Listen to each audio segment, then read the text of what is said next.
ലെനയുടെ husband ആരോ? ഞാനാ. ആ, caesarean വേണ്ടി വരും കേട്ടോ. എനിക്കോ? തനിക്കല്ല, തന്റെ ഭാര്യയ്ക്ക്. ഓ, ബ്ലഡ് വേണം.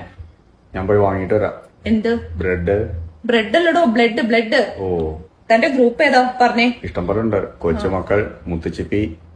എന്ത് വാട്സപ്പ് ഗ്രൂപ്പേ. വാട്സപ്പ് ഗ്രൂപ്പ് അല്ല, തന്റെ ബ്ലഡ് ഗ്രൂപ്പ് എന്താണെന്നാ ചോദിച്ചേ. അത് ബി പോസിറ്റീവ്. ആ, അപ്പൊ തന്റെ ബ്ലഡ് എടുക്കാം. കുടിക്കാറുണ്ടോ?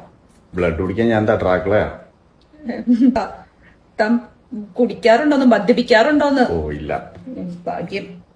കുട്ടിക്ക് വേണ്ട സാധനങ്ങളൊക്കെ വാങ്ങിച്ചോ? ആ, വാങ്ങി. ആ, ഉടുപ്പ്, ഷൂവ്, കാർ സീറ്റ് എല്ലാം വാങ്ങിച്ചിട്ടുണ്ട്. യൂണിഫോം വാങ്ങിച്ചോ? എന്തിനാ? അല്ല, അങ്ങനെയാണെങ്കിൽ ഡയറക്റ്റ് സ്കൂളിൽ ചേർക്കായിരുന്നു. എടോ, ന്യൂബോണിന് വേണ്ട സാധനങ്ങൾ വാങ്ങിച്ചോന്ന് ചോദിച്ചേ. പാമ്പറും പാൽപ്പൊടിയും ഒക്കെ വാങ്ങിച്ചോന്ന്. ആ, അത് കൊച്ചിന് പ്രോട്ടീന് കുറവ് വരാതെ നോക്കണം. വീട്ടിലുണ്ട്. എന്ത് പ്രോട്ടീൻ പൗഡറേ. ഇത് ന്യൂബോണാ, അല്ലാതെ മിസ്റ്റർ ഇന്ത്യ അല്ല. പ്രോട്ടീൻ പൗഡർ കൊടുക്കാൻ